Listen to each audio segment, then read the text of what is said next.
clean the inside of the GTO up. Got to put the cradle bushings in, but haven't felt like doing that yet. So I just cleaned it up a little bit, and I'm painting the front kidney grills black. So and that's pretty much it. Just like I said, I got it cleaned up pretty good on the inside. And I had to clean up the inside because I had all the dust and sanding dust and dirt from when it was getting the body work done and it was getting painted. So I just got that taken care of, cleaned up and stuff, and I still need to polish out my headlights.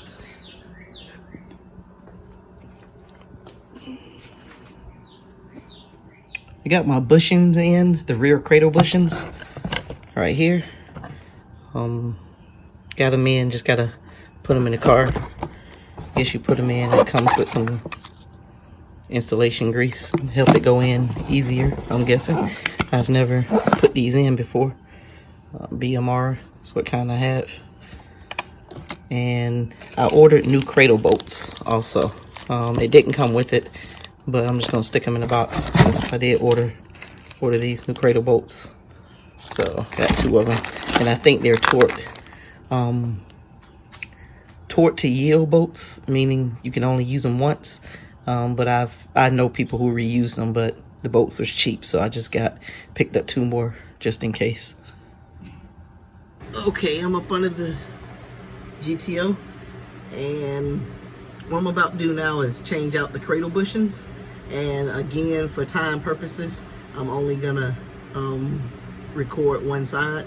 I've already loosened up the main cradle bolt, so I'm gonna go ahead and take this bolt out and take the other 3 out. 1, 2, and the other one over here, 3. And I'm gonna take that out, and I should be able to pull it down and pop out this old bushing. Bushing, it doesn't come out very easy, but this is the one from the other side that I did. So I already took that one out and put the new one in. So, all right, so I'm gonna go ahead and get started.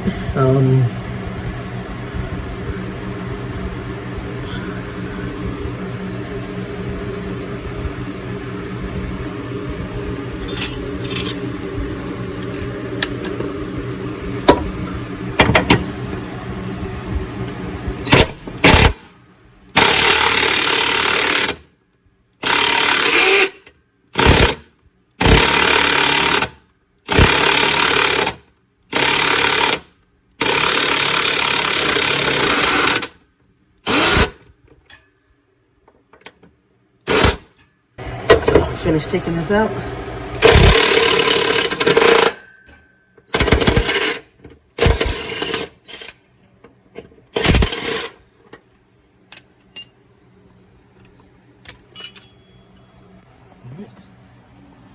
See how that's lined up in there.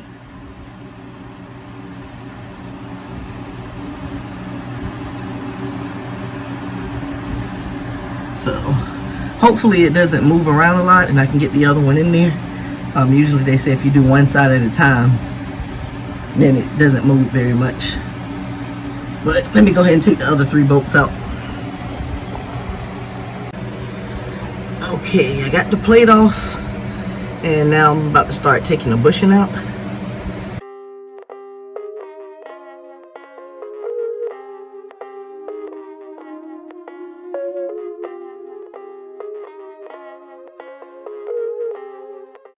Okay, I got the bushing out. I'm gonna clean this out a little bit, and then I'm gonna go ahead and put the new one in. I have the new one over here, I'll show you. Okay, here's the new bushing, and got the insulation grease to go in it. And I also have a new bolt right here. Bolts in the bag and insulation grease right there in that silver pouch. Alright, so I'm gonna go ahead and get it cleaned up and get ready to put it in there.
Okay, so my battery's going dead, so I'm gonna show you this real fast. I got the plate back on. I had to put a commel on to pull on it to line it up, and a jack right here, screw jack, to push it up just to get the bolts to line up.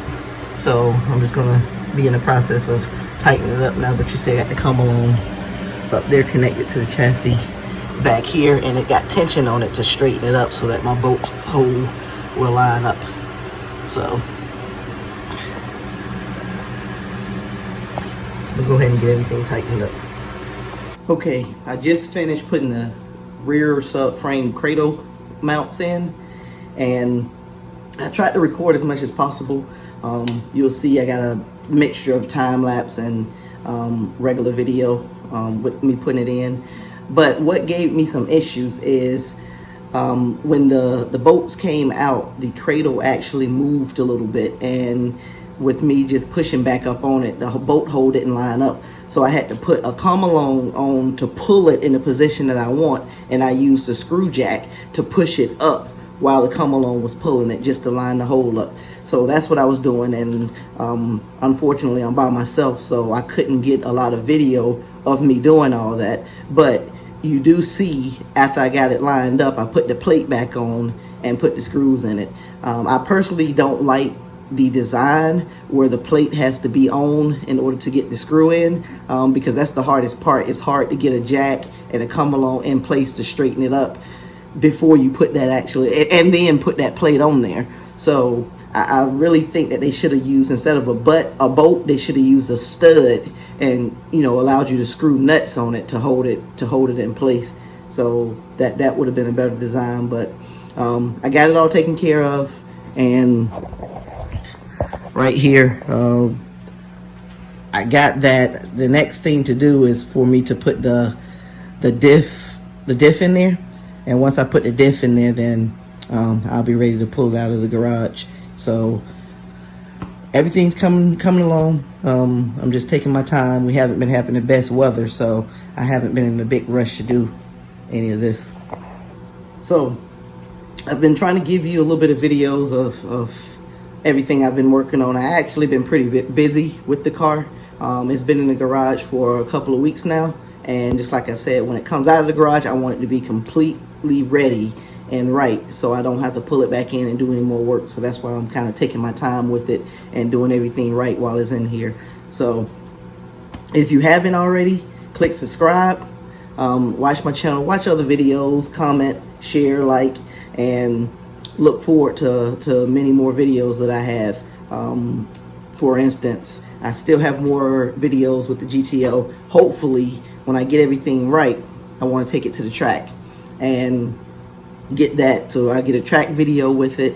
And don't forget, we still got the new project, the CTSV, that we're working on. So that's getting ready to go to the shop to get some final wiring done, and to get it the computer, basically get the computer set reset so that it matches the new VIN and everything. So that's what we're in the process of doing with that. But I'm not gonna mention too much about that on this video. There will be another CTSV video coming out pretty soon, so just wait for that.